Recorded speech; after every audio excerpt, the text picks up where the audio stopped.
What opened the door from Memphis to WCW? At that point in time, Ted Turner had bought the NWA, and we basically, a lot of us came in at the same time. It was me, Tom Zink, Pillman, a couple other guys. We all kind of came in at the same time within a 2 or 3 months period. So they were bringing new guys in, and then I think they just needed an influx of new talent, Mm-hmm. So. What about your first impressions of working there? I mean, it must have been Oh, it would have been great compared to Memphis. Yeah, it was like unbelievable. And I think we were having our first matches against Samoans. Mm-hmm. So. Even before you got there, the idea was for you and your brother to start tagging? Yeah, pretty much. We want to see how far we can go with our careers together. So. Right. Yeah, and I actually at that point in time I really had no desire to be in the singles. Mm-hmm. So. What was it about tag matches you just liked better? Just tagging with brother, and at that point in time we were just going to see how good we could be, because there was always that unknown, Right. Did you also travel with your brother? I mean, sometimes it seems like an obvious question, but sometimes when you tag partners, your brothers, you need the time apart. You don't even travel together. Oh no, it was me, my brother Sting, Lex, most of the time. Most of us was jump in the caddy and go, Mm-hmm. So that was a lot of fun, back then, thinking it back. Did you guys have a lot of food fights on the road, I was told? At one time it was me. One time I was just coming back from Italy. It was with Rikishi, one of the Samoans. It was him and his cousin Sam. I think Paul Heyman might have been in the car. Yeah, they ended up going down the highway. Actually, one time we turned around, we're going down the wrong way in the highway, chasing them, and they ended up destroying their Cadillac, But yeah, we had a lot of fun back then, Nasty Boys were a good time too. We had a good time with those guys. What about your first impressions of Jim Herd? I never had a problem with Jim Herd. They came up with some wacky ideas with, the guys that were ringing the bell and what are they called? Ding dongs. Yeah, the ding dongs, and some of the guys that had the hunchbacks or something where they had to put holes in their mat. And the only way you could pin them if you got them in that hole. But other than that, I never had a problem with Jim Herd. Did you say generally the wrestlers respected him being their boss, or? I know some guys had a problem with him, but he was actually, I think, the first guy that everybody had to answer to, So, but I never had a problem with Jim Herd. So. One of your first successful runs was, against the varsity club. You had the amateurs really showcasing their talent at a professional level. What are some of the memories you have? I have no idea what you're talking about. Varsity club? No. You don't remember wrestling varsity club? Cut. All right. Why, you heard that? That you wrestled against the varsity club? Yeah. It was Dr. Death Steve Williams. Oh, really? Sullivan. This is cut, right? Yeah. Oh, in post-production. Yeah. Right. I don't know what you guys are talking about. You guys seen it? Really? Did it happen? Yeah. Did it really? It was when we first Must came have been in. short-lived because I don't remember it. Okay. You guys seen it, actually? Well, it must have been the shits then because I don't remember it. How about memories of Terry Funk? I always got along with Terry. Terry was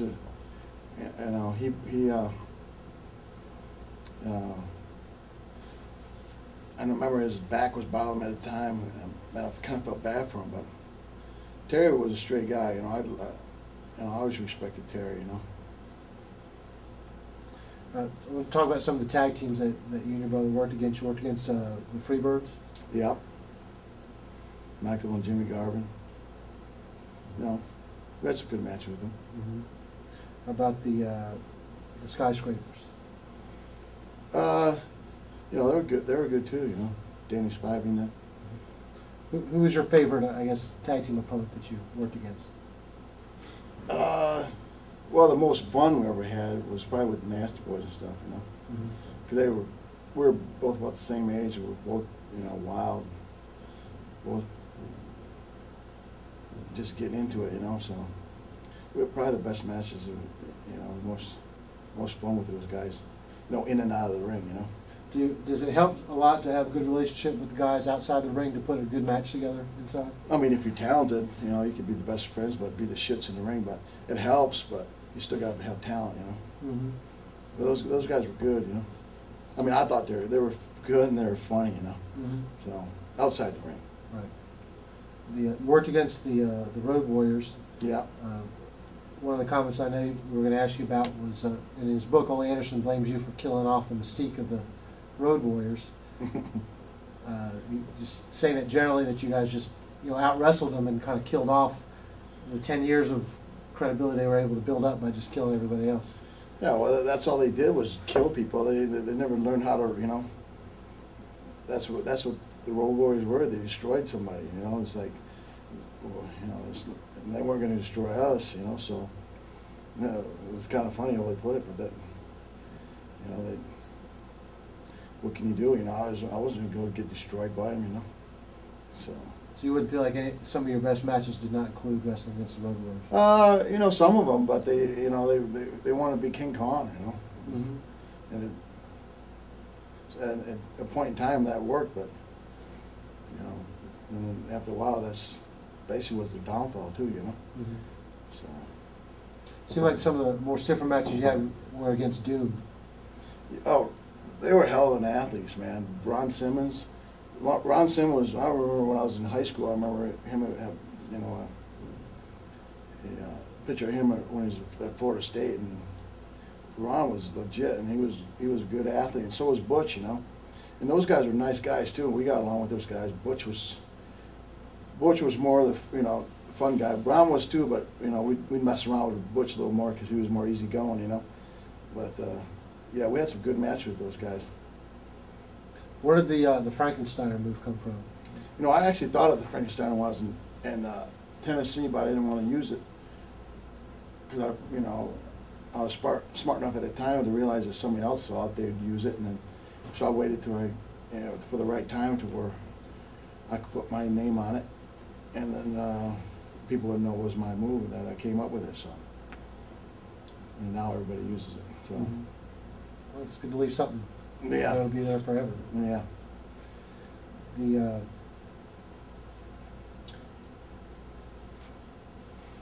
How about you said Lex Luger was a good friend of yours too? Yeah. How about some of your early memories of Lex Luger? Lex was a good guy. He was, you know, he was on top at the time, you know. But so was Sting, you know. But we just all clicked, you know. He was just, you know, we all just got along. I don't know whether we all worked out. We always trained together, so that was one. So the four of you hit the gym together? Oh yeah, yeah. We all trained together, eat together, ride the next town together. So we had a good time back then, you know. It was different back then too, you know. Your style with Rick is you used so many suplexes in your matches and stuff. Were there any opponents that you faced that really just didn't like, you know, bumping so much for you? No, like, how can you? I mean, you don't want to have a good match, you know. Who's going to be? Well, you were a little more physical than a lot of the other tag teams for you. Well, that's what made us different, you know. There wasn't a whole lot of amateur wrestling or incorporated amateur wrestling. You know, I tried to, you know, a lot of my suplexes I actually did in amateur wrestling matches. So, you know, no, there was never a problem. They were easy bumps. I mean, they looked pretty vicious, but you know, you do it right, it's not a problem. And there were no tag teams that just didn't want to work with you for that reason, that you're aware of? No. How about the change when Bill Watts came in? Could you see a difference in the company when Bill Watts took over? Well, he was just an asshole, you know. We all knew he was getting a percentage of all the people he cut, you know. And no, I bet at the end, eventually I had enough, and I gave him a peace of mind, you know. How so? Well, you know, he was pushing his son a lot, you know. And it was like, man, his son would come in, like, just destroy everything that I mean, he put Arn Anderson in a move in a parking lot when they were trying to. It was ridiculous, man. It was like he was just an old piece of shit that wanted to say that he was tough at one time, and but. Well, did you and Bill Watts ever come to like a? Oh yeah, I called him out. You know, I told him how I felt. In front of other guys, or yeah, just right at the center stage. Told him it was all bullshit. you think you were speaking for a lot of guys? Or? Oh, I know I was. You know, and I was. You know. How did he respond to that? Tail between the legs. So, what can you do? I had to speak my peace of mind, you know. So, Did you get heat from the office for that? no, not that I know of. You know, but we left right after, pretty close. Our contracts are up. That's about the right time that we left, you know, because he's trying to cut everybody's contract, you know. They offered, but they ended up offering us more, but we left anyways, and after we left, I think they fired him a month later or something. I think before you left, you broke off and had a singles feud with Ric Flair. No, my last match there was I won Steamboat, Ricky Steamboat. That was one of my last matches. No, I wrestled Flair many a times. But they're supposed to put when Jim Hurt was in charge, you know, it was like they were, we're supposed to have we had a match on Saturday night, TV tape, and I beat him there. Then we had a Clash of Champions, and they were gonna, put the belt on me at a later date, and he did it sat down on me, and I was too green to realize what he was doing at the time, Why do you think he did that? Oh, because he didn't want to give the belt up, that's the way he was, Yeah, I mean, he believed it. He never was an athlete, It's like it's almost the biggest pussies want to have the belt, you know what I mean? It's like they want to be pushed the hardest. Trust me. Well, see, one of my first experiences was about Ric Flair's from Dick the Bruiser. He had heard I was going to go down to the NWA, He said, as soon as you get there, drop your bags and tell Flair, I told you to carry your bags, And I thought he was kidding, and I thought he was telling the truth, And later on that night, I'm riding back with Don Kent, and I told him what he told me. He said, no, don't do that. You won't be staying long, because they all told me that's how Flair got in the business, carrying the guy's bags, So.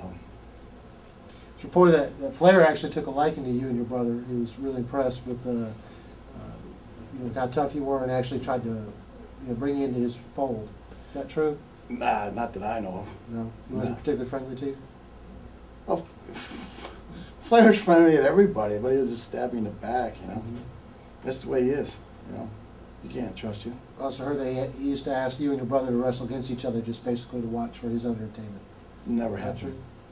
You heard that? Yep. No, like we're going to listen to Ric Flair.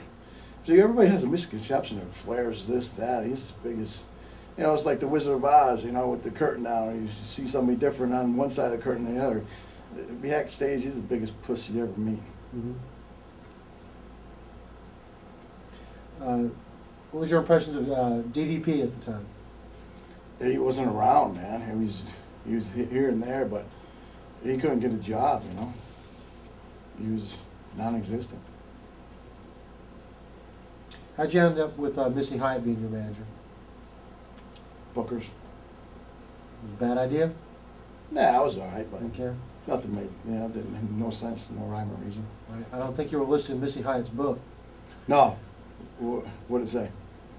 Her book, Her list. Did I read it? No, you weren't in her book. Oh, really? On her list. Her list of people that she had sex with. Oh. No. No. There's a story about stealing her dog. Does that ring a bell? No. No. Might have happened, but I think you guys just played a rib on her or something like that. Hit her not in the really. Could have happened. How about your memories of wrestling Gordy and Williams? Steve, Steve Williams was, a legit tough guy, because he played football. He also wrestled in college, so he was legit. But at the time, Gordy, my brother and him, we had No, my brother was going to beat him up one night because he was so messed up, you know. He was just, you know, that's why he died. He was on so much drugs, you know. And I think that was after the time where he had passed out or something, you know, and he just wasn't the same, you know, when he came in. He was just, and it was a screwed up system. It was Watts again. He was bringing Gordy and Williams over here because they wrestled for him in the UWF, and they were wrestling for All Japan Wrestling, which is Baba, and our contract was with New Japan. It just made no sense. You know, it was just another booker just trying to shove his bullshit down, you know, at the expense of WCW. You know? Memories of working against Vader. Vader, we always had a good match with Vader. We wrestled in Japan, you know. It was him, Bam Bam Bigelow. They were easy, you know. Around this time was one of your first tours of Japan? One of them. Our first tours were with wrestled with Hasi and Sasaki. So those were our first couple matches in Tokyo Dome. Talk about some of the differences between the American wrestling and going over there to Japan. I was more quicker, you know, not as, you know, very little rest holds, you know. People were different, you know, as far as response, you know. But they always respected, you know, good matches. But it wasn't like a, you know, a big loud ovation. It was, you know, short clapping. But it was different. It was, you know, it was more stiff, you know. Was the language barrier, did that? Only if they wanted it. Only if they wanted it to be. You know? Yeah. If they didn't want to do something, they would Pretend like they didn't understand. They didn't understand. Yeah. How about your thoughts on Inoki, who was running New Japan at that time? I always respected him. I met him on a few occasions, but it was, you know, never really had a personal relationship with him. You know? Do you have any thoughts or memories of the match you had with Sting and Muta? Well, it was a good match, you know. You know, it's like, it was a good match. People enjoyed it. It was, you know, we had a good time, you know. Muta was good, you know. But so was Sting, but Muta was definitely, you know, he was over in Japan, you know. Well, he's over in the United States too, you know, because he worked for WCW for a while, you know, so. Were you surprised how well you received your first trip to Japan? Yeah, we got a good response. It was interesting, you know. It was, you know, it's just validation when people respond to you like that you're doing things right, you know. So. You alluded to it earlier in the interview, working against Steamboat for the TV title. Yeah, it was just on I think it was Saturday night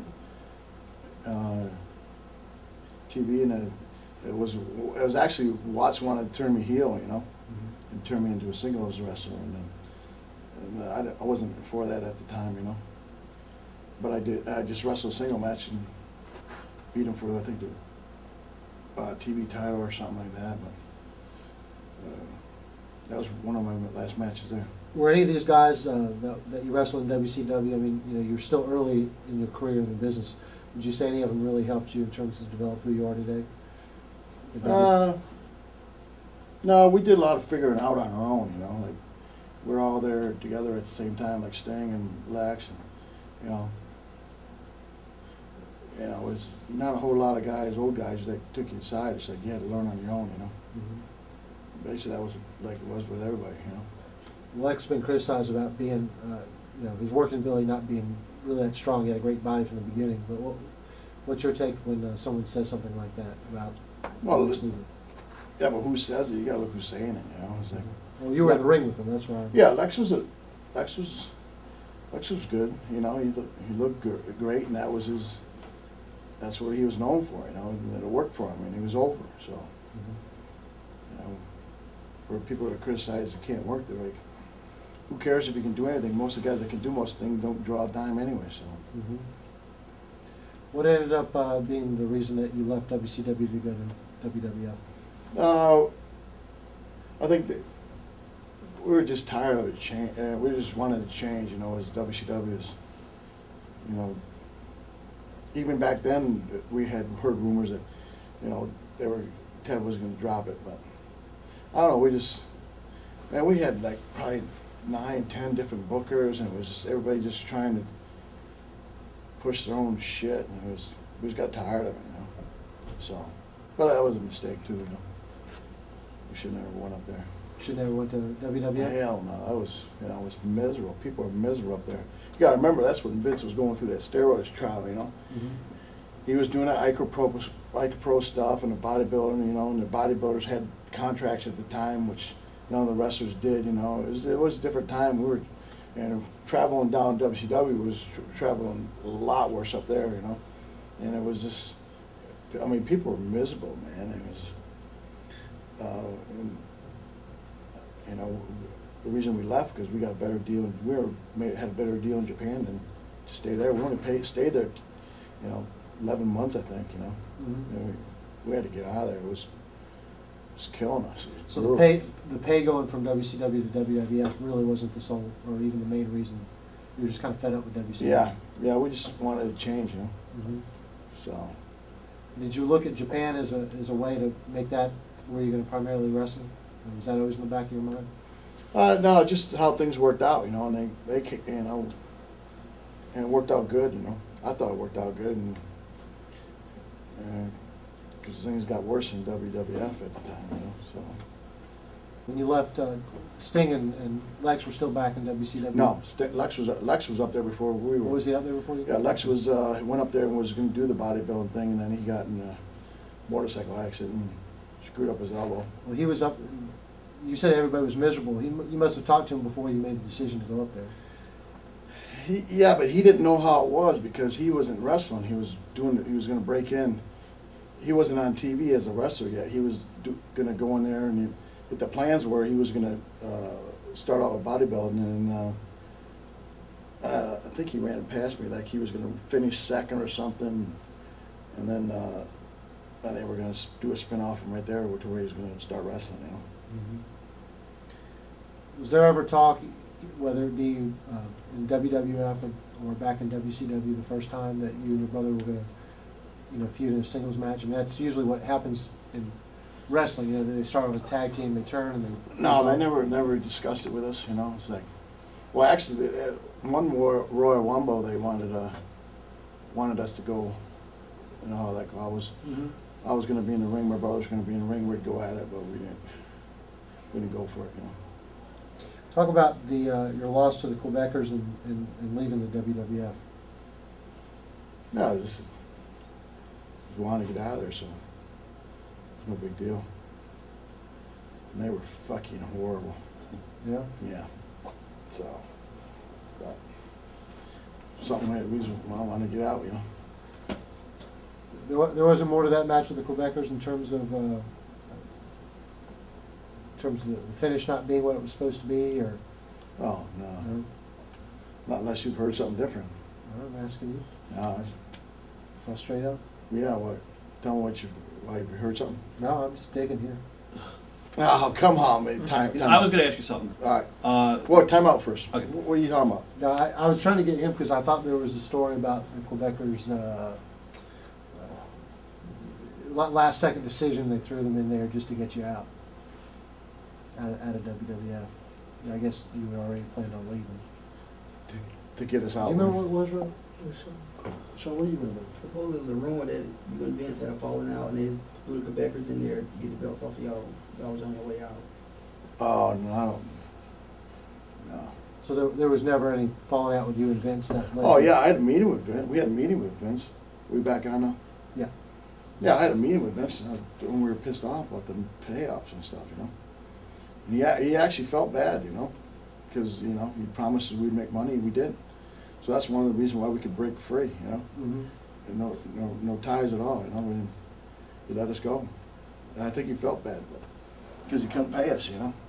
But wrestling wasn't his top priority, you know. He was facing jail time, you know. Right. Like he's going to worry about us or anybody, you know. He actually brought people in because he was legitimately thinking he had to go to jail, you know. Speaking of Japan and WCW, to backtrack real quick, you had a match. I think it was a pay-per-view. It was against Fujinami and Iizuka, and Iizuka got pretty badly beat up in that match or something like that. He got stiffed or whatever. Did you guys get any heat for that? Because that was a big thing in the sheets back then that you guys were pretty stiff with those guys. Yeah, well, We were stiff, but It was just- you gotta realize you guys are reading. You guys are reading things from Dave Meltzer. What the fuck does Dave It was Meltzer just the nature know? of the business, basically. Right. He gets the information secondhand. He's not in the locker room, and some of those guys that are calling him are just trying to, bury what's going on anyway. So, he's not reliable. You might get some things right, but. Now, one last question about WCW. You guys had the big match. I think it was the first time ever. There they had two babyface teams. It was you guys against Sting and Lex. Oh yeah. And it was a great match. Now, was there any fear between anybody in that match, like if the fans would turn on you guys, if you guys didn't want to turn to be heels right away, and No. We were actually all four of us. Well, I can't say that. I think all four of us were kind of upset. We were kind of pissed off because we thought they all were fucking with us. Which was what went on a lot. Right. So we just said, fuck it, we'll have the best match we can, and we did. We were stiff, and they were stiff back with us, and we didn't care. We weren't gonna, they give you, bookers give you something to do, and it's how you interpret it and how you want to do it is how it gets over. So we weren't gonna let something that they were gonna try to do, fuck us. So we gave it the best match possible, and the people loved it. So. I think it was like the first time ever in the States that they had babyface. Right. Yeah, we just basically shoved it up their ass, You came back to WCW when they made a decision to compete against Vince and start the Nitro. Mm-hmm. How did this WCW differ from the one you left a few years back? Well, that's when Eric was in charge, Eric, in my opinion, was probably one of the best things that ever happened to WCW. And if anybody ever says it's different, they're fucked up, He started Nitro, and he's the one that stole talent. He's the one that brought the pay scale up, He might, some guys, I don't know, he paid everybody better. So, if, I don't know what your agenda is in wrestling, but if it's not to make the most money you can, then, you're a mark, Eric was one of the best things, and he didn't take any shit from anybody, really. So, no, I think remember one time he brought Greg Guy down, and he tried to weasel his way behind his back, and Eric fired him, So, I have nothing, bad to say about Eric, Did you really take it upon yourself? When we talked about the Monday Night Wars, did you personally look at it as we need to succeed and bury Vince, or is there any animosity to or competitiveness with? Well, I think everybody wanted to beat him. You understand, when we were in WWF at the time, Vince didn't even want to acknowledge WCW. It's like he was living in his own little world, his own box, and he didn't want to think there was any competition. And there is, and there was, and we proved it for 82 weeks straight. We beat him. Mm-hmm. So, yeah, we all took pride in beating him. Did you look every week what the numbers were? Is that something you made? Oh yeah, we all did. We all looked at the numbers, and it was good for WCW, and it proved the point that Vince wasn't the only wrestling organization, and Vince shit wasn't the best. And just look at it now; it definitely is. Mm-hmm. Went from Scott Steiner, the collegiate wrestler, the tag team. You had a very successful night, and then you went and become, what your character is now, the Big Papa Pump. What instigated this change? Was it just an idea thrown out by somebody else, or was this something that you had more control of? We were asked. Eric came up to us. Eric went to my brother and Sting first and asked what he thought I would think. Then Eric came up to me. But my brother and I had talked about doing something different because at that point we had wrestled everybody in WCW. We went up to WWF, was world champion. We pretty much beat everybody. There wasn't really nothing else to prove that we were and so we just we always just thought it was the best, and just the timing was almost perfect where we were thinking about doing something different when Eric came up to us. So it was pretty much Eric initiated this. Oh, that was Eric's site. Just thinking about turning me in with the NWO. Mm-hmm. I'm sure you've heard it before, but a lot of people say that, you know, you're just a modern thing what Billy Graham did. When people say that to you, what's the response? Well, I don't. Well, you see, I remember Billy Graham when he had the shaved head, blonde, and with 2 stripes right here, which I initially tried, you know, Mm-hmm. and it was a pain in the ass, so I just switched. And I thought this looked better anyways, you know, but you know, it was definitely my thought about, but you know, and I actually never told anybody. I didn't tell anybody until the night of. I actually told my brother, and I ran it by Sting, you know, and Sting thought I should run it by Eric, you know. Other than that, I showed up the next day at the Nitro with blonde hair, and you wouldn't believe that. A lot of people didn't even know who I was, you know. It was like, he was that muscled up guy with blonde hair, you know. It was that much of a drastic change, you know, which was good, you know. But you know, I talked to Kurt Hennig all the time, and he was, you know, a big fan of Superstar, and you know, being compared or Superstar Billy Graham is like, you know, he's, you know, Hogan even admits he copied Billy Graham, and a lot of people have, but you know, I just thought, you know, I need something different, so I changed it, and I mean, I didn't completely copy him, but you know, it looks similar, but it was something, you know, I was ready to do, you know. Mm-hmm. The scene is always described as being a very political scene in that time period, WCW. Did you see that, or were you just out there just doing your own thing? And What do you mean political? the politics, like there were certain groups in the back and lobbying. There's politics from day one. From, you know, Flair saying he's 16-time world champion. Give me a fucking break. You know, you had Kevin Sullivan, you had all those guys booking. It's like I would have been 16-time world champion if I had all my buddies booking for me. And he was even the booker at one time. You know what I mean? So it's, you know, when he was the booker, that's fucking everybody wanted to kill him. You know, because he, you know, but of course there was a lot of politics. That's the way it was. You know, it was always like that. You know, it was like, that's why I got so pissed off when I did that interview. It was like, it was so close to the truth. You know. Why did you pick that venue to do that interview? Because you weren't even in a program with Ric Flair. Well, that was our nature. We were the NWO. We pretty much picked on anybody, and it just so happened I just, you know, wanted to do it, so I did it. You know. So it wasn't like 3 o'clock in the afternoon. I'll pick on Flair tonight. It was just you went out there and off the cuff. I thought about it for a couple of days, and I figured, I'll fuck with him today, you know, do an interview on him, you know. Mm-hmm. So I did it. And what kind of backlash did you get when you came back? well, I came back, and well, I found out later Flair's in the room crying, and actually crying, you know. But that's the way Flair was, you know. I mean, if you remember that skit that the NWO did, you know, when X-Pac was one of the best, funniest things I ever seen in wrestling. When X-Pac had the water thing, and tears would come out of his eyes. That's the way Flair was, man. He was trying to drop it. He was. You gotta understand.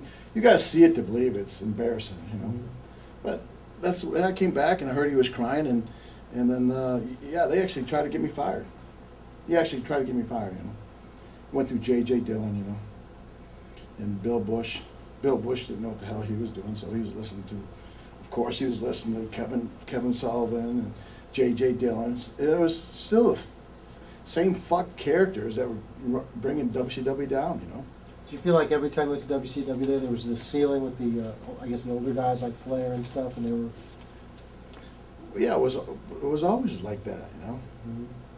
How did Hogan fit in? Well, that? you got to understand, Jim Herd wanted to retire Flair, Yeah. and when Herd was a champion. Well, I mean, when Herd was in charge, he tried to. Flair always looked like shit, you know. It was, you know, that's the only reason why he stayed on top, you know. So. Flair's always discredited Herd for wanting to make him Spartacus and change, like, I guess, the history of... Yeah, we all laughed at that. Fuck him, man. He fucked with so many people. He got so many people fired. You know, he deserved what he get. It's karma, man. How about Hogan and his place in, I guess, this political structure? Hogan was the man. You know, Eric listened to him, you know. I will say Hogan is probably the Zen master, the master manipulator. He's, you know, the greatest of all time. He went up to WWF and beat Vince's son-in-law. How's that? You know what I mean? He's the best, man. He's, you know, he's the high chief, man. Best worker outside the ring there is. He also aligned himself with you. Do you think he kind of was latching on to some of the success you were having because you were getting so over? Well, you know, when I first turned heel, you know, I found out through you know, some of the guys who were in the room, you know, Fulkin called all the shots, man. You know what I mean? Mm-hmm. And he would say who would win, who would lose, you know. So he would tell Eric, and you know, so. When you said Flair cried over the Yeah. promo you cut on him, did he ever come back and try to say something to you face to face, or? Well, the next day, they sent me home, you know. Mm-hmm. And it just so happened that, you know, he was coming through, you know, and he tried to say something, man, I told him to get the fuck away from me. Is it like in an airport or something? No, it was backstage in Okay. Oklahoma, you know. He tried, oh, it's not my fault, you know. What do you know. I mean, you got to be an idiot to believe anything Flair says, you know. Mm-hmm. So. Well, they didn't keep you off TV long. No, they were. First, they tried to say they were going to fire me because I was wearing a Superman emblem, you know, on the side of my trunks. So then my lawyer, you know, said, "Well, he's on your website right now with the Superman emblem, you know." So within an hour, they took it down. You know, it was just a clusterfuck down there. You know, you would not believe that, you know, TBS, the power that it had, and how mismanaged it was. It was pretty bad. You know. Was there ever talk about, you know, since you cut this promo on Flair, actually turn it into an angle? No, Flair wouldn't want no No? part of that now. Huh.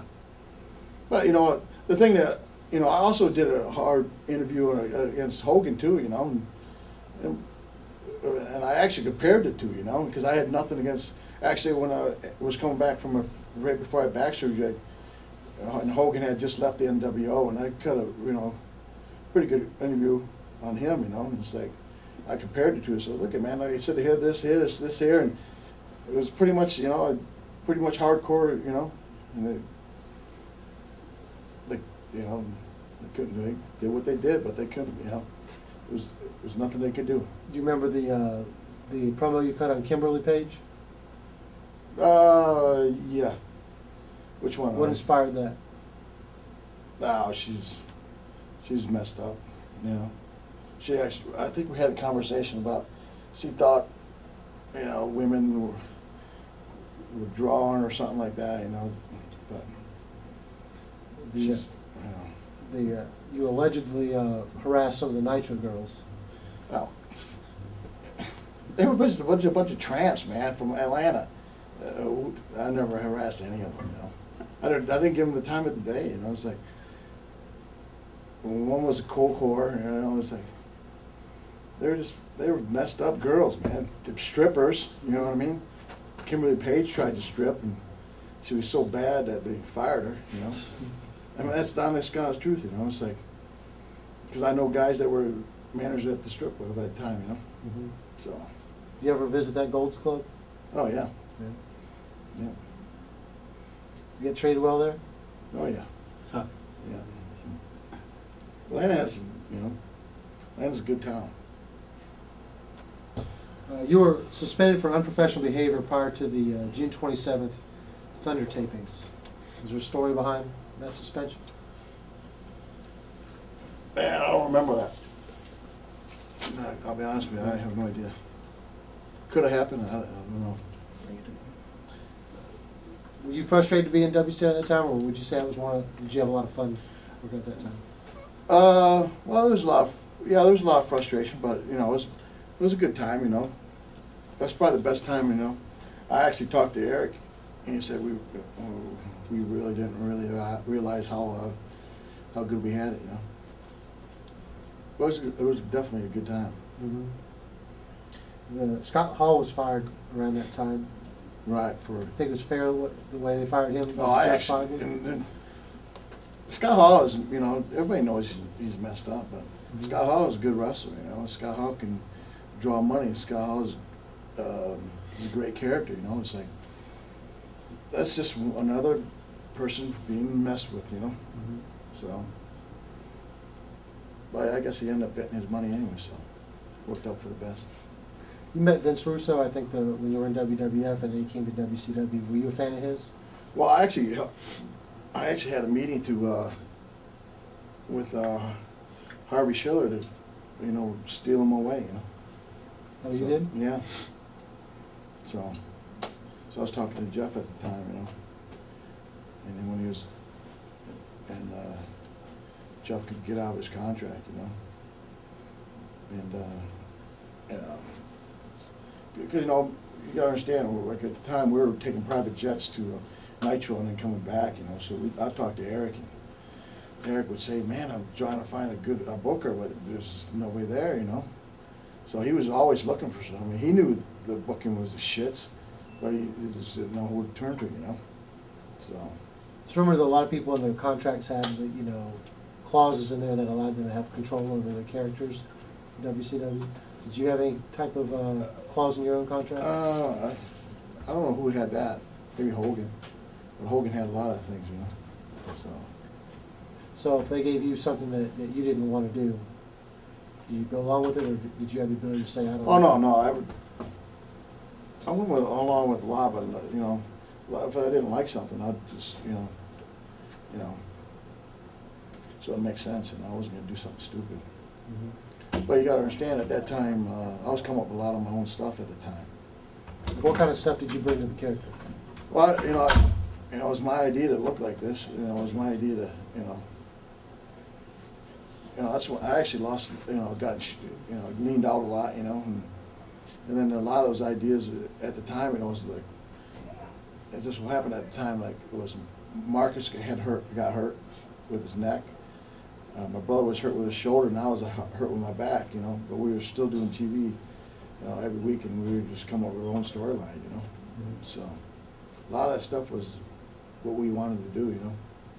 So and Eric was good about that, because, like I said, you know, he knew the booking was horrible. So Who was booking at the time, if it was horrible? same old shit, Kevin Sullivan, and, you know, and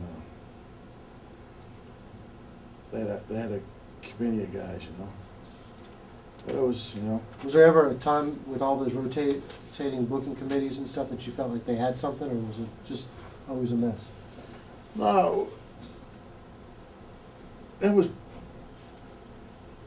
you know, a lot. Eric, Eric just listened to Hogan a lot. You know, I remember one time we were in New York, and I think it was Rochester. And, you know, it's 15 minutes before showtime. Hogan hadn't showed up, and nobody knew what they were doing. You know, because Hogan would show up and change everything. You know, but there was one time when Eric wasn't at a Nitro, and they tried to mess with me there, you know, where That's when he called it in a cell phone or something? what's that? Is that when he called in the booking over the cell phone or something like that?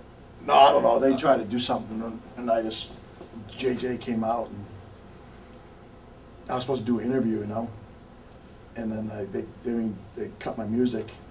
I wanted to get the mic, and they started playing the other. And JJ came out and started playing other music. I just fuck it, put the mic down, and pushed them all the way back to the locker room, you know.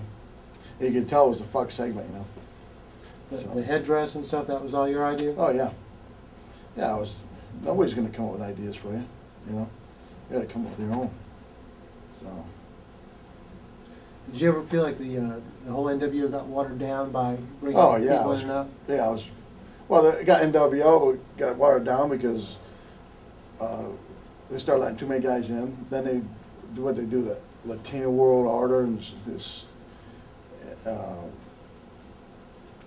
then they try to separate them, you know, NWO white and black, and red and something, you know, whatever. They tried to split them, and then they split Kevin Nash and Scott Hall together. I mean, that isn't going to work. They came into the WWE together, you know. So it was just another, you know, booking bullshit that they tried to mess with Scott Hall, you know. Kevin Nash, it was. You said you didn't remember about being suspended before Thunder. I don't know if this will jog a memory, but apparently there was something related to Terry Taylor, and you kind of hinted that you may shoot on Terry Taylor? Do you know, does that jog any memories whatsoever? Yeah, but I don't think there was a suspension on that. I think No. what happened was they were supposed to play somebody else's music first, or my music, and the music got all switched up, and it was just one of those things, like in the back, you know, it was just so unprofessional. I was like, you know. But how did it get between you and Terry Taylor? Why would Terry Taylor be the First guy you saw. first guy? So, It's basically, and I didn't. so you didn't have any, There was no prejudice, man. right? I had a short temper, you know. So. Well, you could admit that. Were you difficult to get along with? Or No, are you? with who? You know, guys who were, you know. No, I just didn't want to do stupid shit, you know. You know, I wasn't difficult to get along with. I just, you know. You just spoke up. I more don't than like others? the backstabbing and stuff. That's wresling, you know. So you, But no one would I ever accuse you of doing any backstabbing. No, I never did. No. If I got something to say, I'll say it, you know. But I wasn't in a position to do anything that, you know. I wasn't a booker. I was never a booker, so, you know.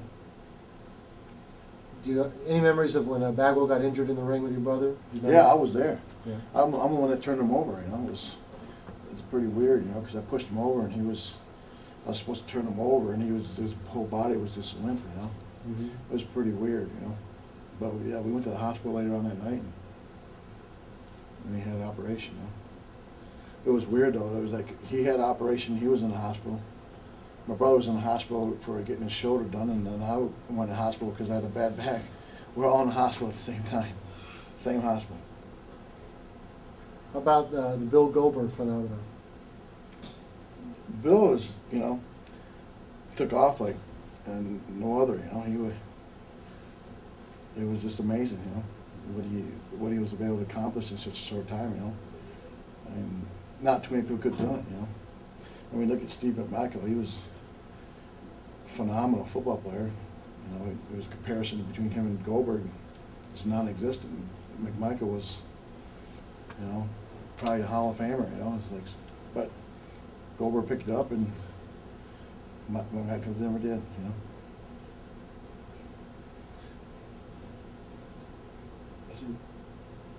There was a feud with the New Blood and the Millionaires Club feud. Would you lump that into just another one of the crazy ideas from the booking that kept changing? Yeah, that never, you know, it was short-lived, you know. I really don't remember too much about that because it was, I think Russo got sent home or something. Or it was, you know, didn't last long. DDP and Eric Bischoff were known to be good friends. Do you think he got pushed too much because of his friendship? That's the only reason he got pushed, you know. That's the way he was treated up in WWE when he was up there too, you know. It's a known fact. So from a fellow wrestler, you didn't see the talent in DDP that maybe he deserved to be where he was? I'm telling you, that's the only reason he got pushed. Did you think you had talent? Yeah, he had a little bit of talent, but he had guys helping him too, you know. But you gotta understand, when there's, you know, a big machine behind you, it's a lot easier to get over, you know. But everybody knows that's why he got pushed, you know. I mean, it's not like, what, you think I'm telling you guys something you guys don't know? You know what I mean? Was there ever legit tension between you and Bagwell at all? No, I was just, did you read that in the sheets? I don't remember. No, it was no big deal. Well, Tank Abbott came in and, you know, so I guess they were trying to use his credibility from UFC and bring it into WCW. How was he received? I don't know, it was just horrible, you know. Then they had him dancing and stuff. Just another miserable experience, you know. I mean, nothing against Tank, you know. Tank didn't know wrestling, you know. Mm-hmm. It was just, you know, just another thing that they screwed up, you know. Do you remember an impromptu match where you came in and cleaned up 3 count, all 3 of them, without them knowing you were coming to the ring? No. No? Who told you that? One of the members of 3 count. Said I was impromptu? Yeah, they didn't know you were coming in the ring. And Never happened. Yeah. Why would I do that? so I asked. On TV? I remember it was a TV. It was like a quick squash. You squashed it real quick. I remember wrestling 3 of them, yeah, but that's the way it was put. Yeah. You know what I mean? It was planned. Yeah. Oh, you would have never made TV, it wasn't, you know? Are you kidding? Who said that? Shannon? Was he mad about it or something? No? No, it was, if it wasn't supposed to happen now, they would just edit it. You know what I mean? How about the match when you were in the tag match with Sid, and Sid, you know, broke his Oh arm? my God. That was brutal. That was the worst thing I ever saw. You know? A lot worse than, you know, Theismann. But the thing about it, I didn't know what happened, you know? Like, So didn't you go over and cover him after it happened? no, I kicked him. Okay. I kicked him a few times. But you just didn't see the leg? No, he came off the second rope, and as he was coming off, I turned. So when his leg was snapping, my back was to him, you know? And so as soon as it happened, the referee came over and he said, Sid thinks he broke his ankle, you know? And I said, well, tell him to get up, take your clothes on, you know? So he went, as I'm hitting the ropes to give him a kick, and I kicked him a few times, and the referee comes back to me and says, Sid says he can't do nothing, you know?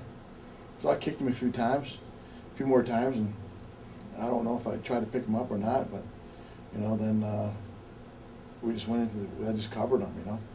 And it wasn't until afterwards that I realized how, you know, until I seen the footage, you know, how bad it was, you know? But I was just actually chucking Chuck Palumbo, and he says, some of those guys said, man, why the fuck is he kicking him, you know? Because they had the privilege of seeing his leg snap, you know, but I didn't.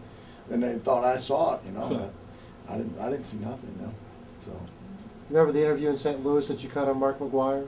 Oh yeah, that was a good one, but I had heard through, you know, the grapevine of, you know, Mark thought it was pretty funny, you know, but yeah, they were pissed, man. You know, you understand, that's when we were hot too, you know. There was I think 40,000, 45,000 people in the dome at the time, you know. And yeah, they were pissed, man. It was a good time. That was another thing that we came up with, you know. Mm-hmm. And Eric, we came back, and Eric goes, what the fuck you guys doing? He goes, that was strong, man. I said, we told you we were going to do something. He goes, yeah, but I didn't know you guys were going to do that, you know. But like I said, Eric gave us that freedom to do, you know. He trusted our judgment to where he knew things were going to work, you know. Mm-hmm. And you know, to his credit, you know. In that skit, you referenced Mark McGuire and his use of steroids and stuff, and a lot of people. No, not steroids. Anderson. Anderson. Okay. Yeah. A lot of people point fingers at you as being the poster child for steroid use in wrestling. I'm sure you've heard the Well, they tried to do that, you know. You know, they had ESPN had the bullshit that Jeremy Schaap come down. You know, they do the gimmick where, you know, ask you 20 questions, but ask you one question about steroids, you know. That's the only thing they'll put on, you know. And, you know, they asked me all the questions, and I answered them. And if you notice, I wasn't on the segment, you know. But they did have a thing of a needle going off, and then I was in the background, but I was never on that segment because, I mean, I'm not stupid. I knew what he was doing, you know. So, but say what you will, I never failed a drug test. Mm-hmm. So, matter of fact, when I went up to the WWE, they called me and they called my lawyer and said, oh, they want a drug test you. I said, yeah, fine, sure, have Hunter pick them up in limo. They both go together. So, that was the end of that. I mean, it's obvious, and I'm not pointing fingers at you, but that there's steroid use in all these sports and stuff. There's drugs in every sport. What do you look at it as a personal? Drugs in everybody. Do you look at it as a personal decision, like people should leave you alone and let an individual make his own choice, and or do you look at it as something that someone should step in and put their hands on something like that? Is that an issue that you leave to the individual, or is that an issue that we should be concerned about? It depends when you influence younger kids, you know. Do you think you were in a position to influence younger kids? Yeah, I don't know. I wasn't trying to be. I was trying to be a prick, you know. I was a bad guy, you know. So. By that logic, it'd be okay for a heel to use steroids and not a babyface.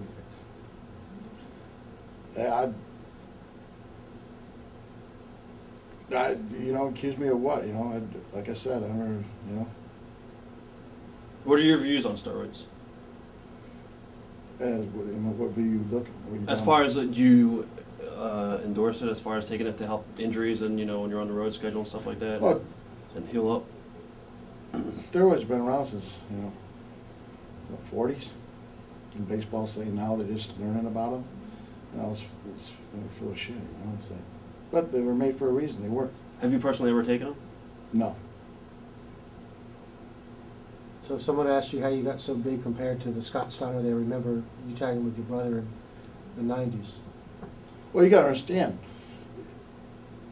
the biggest I ever looked when I was like 245, you know, but I was ripped, you know. You know, I could, you know, the heavier you are, it doesn't matter how big you look, you know. When you're more cut is more when you look more ripped on TV, you know. So. You mentioned you're in the gym almost every day. Can you describe Yeah, what pretty your much, workout yeah. routine's been? I would just do a body part a day. I've been doing that since I started, you know, since I started professional wrestling. So. Again, this is another rumor you read online. I just want to throw it out there and just let you respond.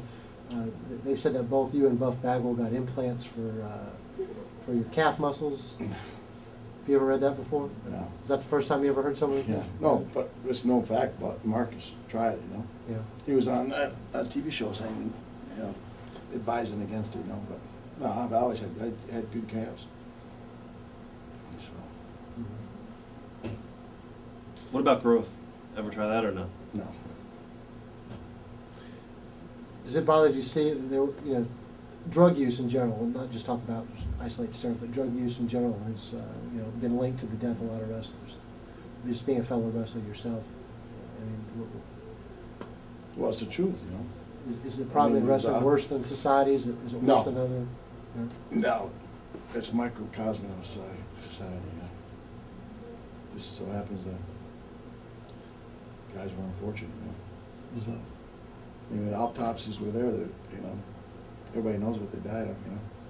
So. Competing in wrestling 4 or 5 days a week could take a big toll on your body. And so, have you ever experimented with the pain medications that a lot of people have been subsequently hooked on? Yeah, but I had it taken for one of my back, you know. Mm-hmm. Like, you know, the back injury was probably one of the worst injuries I ever had, you know. Experiencing with nerve pain, you know, that's probably the worst, you know. So, yeah, I had to take. Was there pressure to stay in the ring and take those, you know, those things to?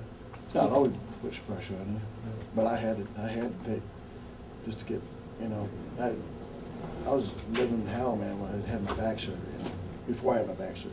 What exactly? You talked about your back being so bad. What exactly happened? Well, I ruptured one disc, and it got better. I wrestled again, ruptured another, took some time off, wrestled again, and after the third one, I couldn't recover, and I ended up having surgery.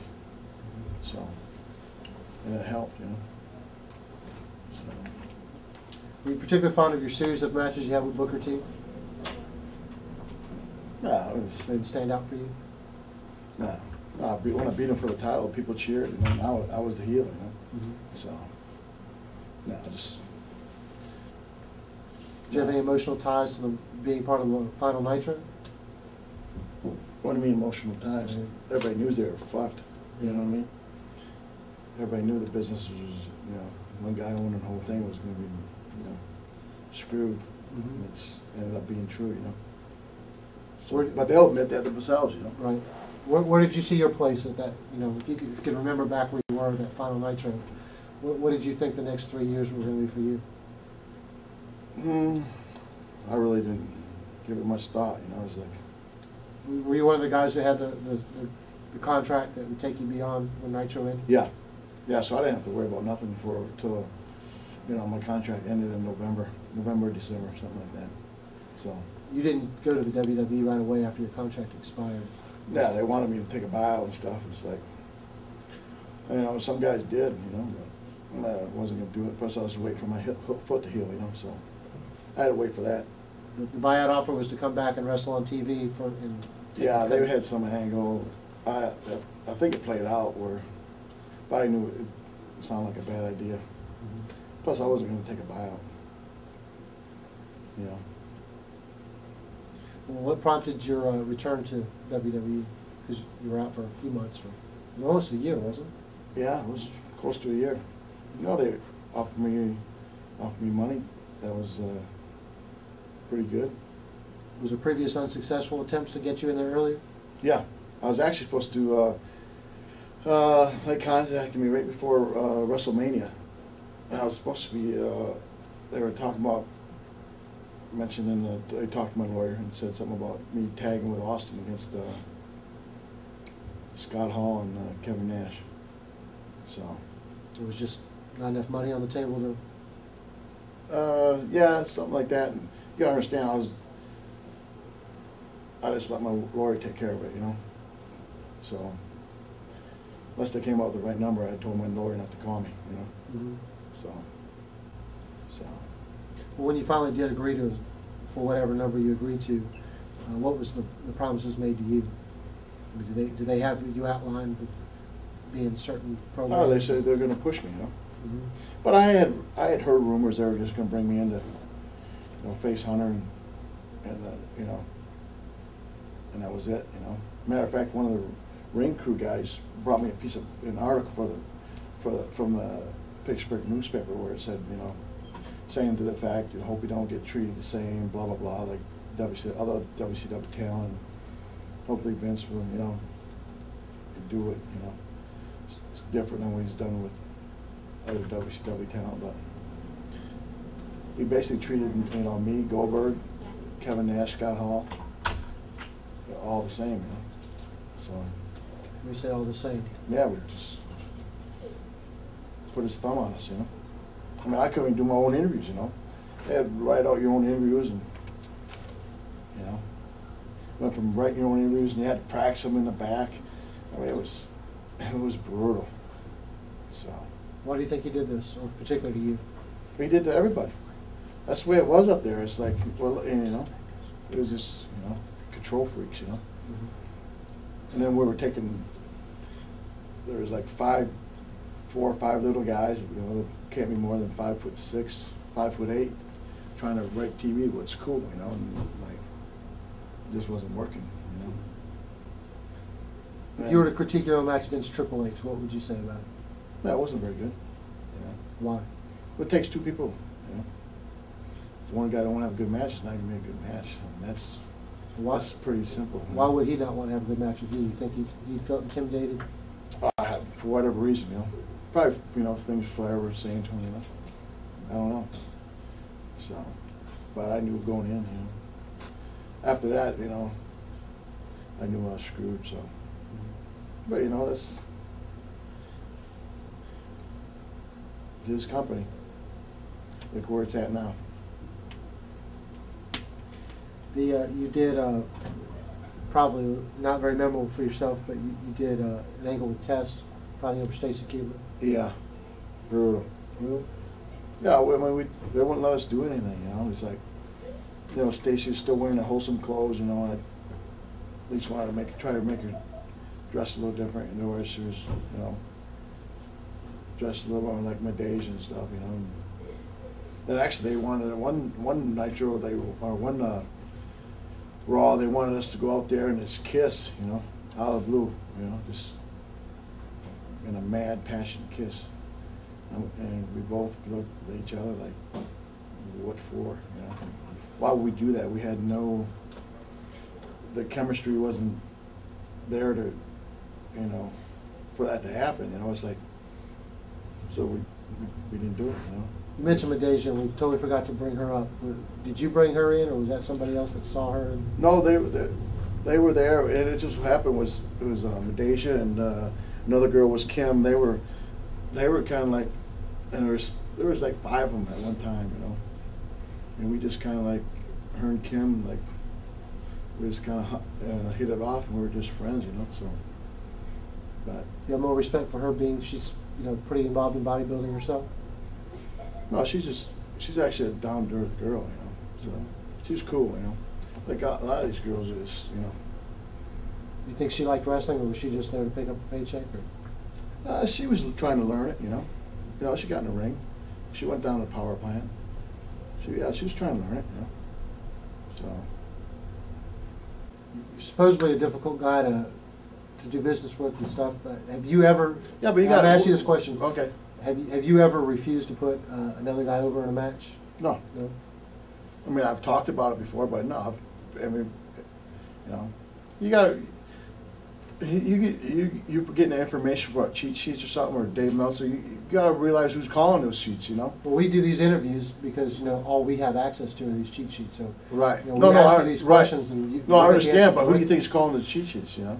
I don't know. You know what I mean? Who is? It's got to be one of the fellow wrestlers, right? No, or the guys in the office. Oh. You know what I mean? It's you know.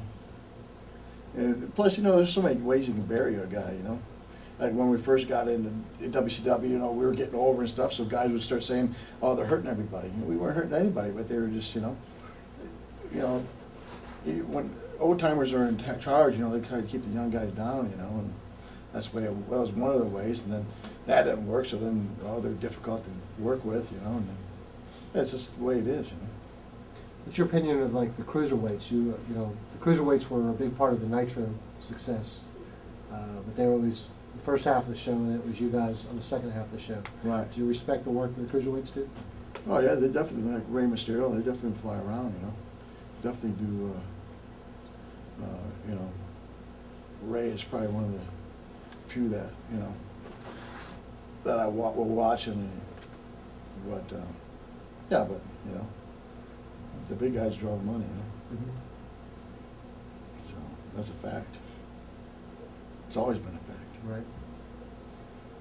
You did a guest appearance while you were under contract with WCW on Charmed. Mm-hmm. Tell me about your time with Wilson Milano. It was all right, but I had more contact with Shannon Doherty, Oh yeah? Yeah, I was supposed to, press slam one of the girls, and they were going to go with something else, So I got the stump double, and I'm telling her, listen, I got to put my hand right in your crotch, put it right here, and I'm going to lift you up. These, the stunt doubles, they'll do anything, So Shannon Doherty's in the ring, she's listening, and she comes over and said, I'll do that. And she goes, well, you realize, she had just heard the whole conversation, I said, you realize I got to put my hand in your crotch and lift you up. And she goes, why do you think I asked you? So, she was cool, though. She gets a lot of bad press, but she was cool, She was fun. How much time does something like that take? Oh, my God. It was brutal, man. It was 3 days of taping for that half-hour show. Yeah. It was a long time. A lot of just waiting around, It was. How did they make the decision to pick? I think it was you, Bagwell. I don't remember who else was. Yeah, I think Booker T was the other one. Booker T, yeah. How did they make the decision to get you three guys? Was it like a screening, or was it just? I have no idea. They just told you you're going to be on Charm. Well, they asked me if I wanted to do it. Yeah. Okay. So I said, yeah, I'll do it. I actually did that, and then I think I went out, did the Jersey, and some other show. Mm-hmm. We talked a little bit earlier about your the critics say you're hard to work with. What do you say to those people, the critics that say Scott's really hard to work with? Who are the critics? Fuck them. Who are the critics? You know what I mean? That's another reason why I went up to WO. I did everything they did. Matter of fact, when I went to Vince, I said, listen, man, I've done everything you wanted me to do, and even when it was bad, Did you like working with the writers, or did you? Man, they're little weasels, man. They're 5'6", 5'8", trying to tell me what's cool, And they were not even workers. No, and it was embarrassing. So. Do you think Vince is making a mistake by signing all these younger guys in? And there's a lot of guys on the shelf like Goldberg, yourself, Sting, Luger, all these guys. Do you think those kind of veterans, like a lot of the WCW veterans, could make an impact in WWE now? Yeah, why wouldn't we make any good? Do you think it's a mistake for Vince not to bring these guys back? Well, first off, I don't think a lot of people would come back, but he had the opportunity, he had to realize, we beat him for 82 weeks straight. There was a market for us, and Vince didn't pick up that market. They didn't pick up the audience from WCW, This is the fact, It's nothing personal, but some people like WCW, some people like the WWE, It's like, he made a mistake thinking that he was, there's a problem when he wanted to rule the world, he got it, and wrestling's fucked for it. Just seems like there's a whole bunch of guys that TNA's using a few of them, WWE's not using them. There's like a whole bunch of other guys that could make this company. Right. Do you think that Vince basically didn't bring the whole WCW feud right away in because you know, he's been all these years battling WCW, and he didn't want to put the guys over. And of course, Oh, if he definitely. if you brought in the whole guys, you know, the whole guys at once, and you'd have to job them basically, and you know. Exactly, it's actually exactly what he did. You know, Right. Vince took it personal, man, and he didn't want nobody getting over from WCW. But as a I'm business, a perfect example of that. Kevin Nash, Scott Hall, Goldberg's a perfect example. Well, perfect example, you know, why he didn't want WCW to succeed, you know. but as a business standpoint, it would have been smarter to keep the two companies separate, and you would have had Yeah, once a year maybe done a World Series or something Yeah. like that of wrestling. without a doubt, you know. But that's, you know, like I said, he wanted to rule the world.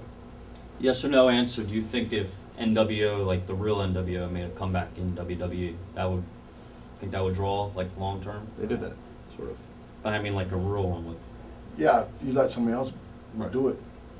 You know what I mean? Keep Stephanie away, keep Hunter away, keep Vince away. It would work, but they won't do that. What is Sting's mindset these days as far as the business? Is he pretty much given up? I think so. Yeah, I haven't talked to him in a while, but I think he, you know, One last thing, I should have closed it right there. I can edit it. Exactly. What are your thoughts on when they put the belt on David Arquette and stuff like that? You think that was good for the business or bad for the Are you business? fucking kidding me? That was the biggest piece of shit I fucking ever, you know, was involved in. You know, it was bullshit. You know, it's all because of that stupid fucking movie. You know, that nobody even watched. You know, it was. You ever seen the movie? It was the shits. It's fucking horrible, and it's all DDP with trying to, bring that bullshit in. It was the worst thing that ever fucking happened. I mean, it was a joke. He's a B-rate actor to begin with, you know. All right.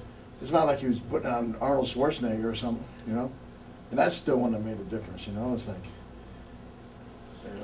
it was a joke, man. Did a lot of the boys get hot because here you guys are legit athletes, you know, trying to make the title mean something, and then they put it on this guy just for, ratings. I don't think Not ratings, but you know. I don't think anybody got, like, I think everybody was disgusted. And I think everybody was saying, we're saying, what the fuck, you know, it's like, and I think, I think everybody realized The writing was on the wall. this place is fucked up more than we thought it was, you know. And it was, I mean, I criticized it from day one, you know. No, I don't give a fuck, you know. I speak my mind when, that was bullshit, you know. I think they did a, matter of fact, WCW did an interview with me after that happened. I said basically the same shit, you know. All right. I mean, because it was brutal, man. I mean, and the guy meant nothing. He still means nothing, you know. But that was Russo. You know, that was Russo. He had, he could have 20 ideas and one of them be good, you know. Well, in that time, nobody had control, you know. in Eric WWE, was gone at that, yeah. right? In WWF, didn't Vince have final say pretty much over his stuff Well, anyway? that's the deal, yeah. Right. He had 20 ideas and Vince probably let him use one of them. Huh. You know what I mean? Right. I mean, the guy had some good stuff, but you got to dissect the good parts. And when he was in WCW, there was nobody doing that, you know. Last question. Did you ever see the political struggle between Kevin Nash and Scott Hall with Eric Bischoff, and then Hogan's side against? Oh, yeah, all the time. Yeah, like I said, that's one of the things with the NWO. They split them there, you know. Whose side were you on? What do you mean? What clique did you go? Did you fall in your own clique, or did you hang with Nash and Hall, or Hogan, Well, Scott Hall and Kevin Nash were the cool ones. Hogan, I mean, I remember when Hogan and Nash were going to face off, and I don't know if you guys remember, and he says, well, before I talk to you, you got to take your wife's glasses off, you know. You guys remember that? It was the funniest shit because in the next segment, like at the end of the show, he came out with with no glasses on, so you knew you fucking got him. You know what I mean? But it was a no-win situation for Kevin Nash because, like I said before, Hogan had Bischoff's ear. You know.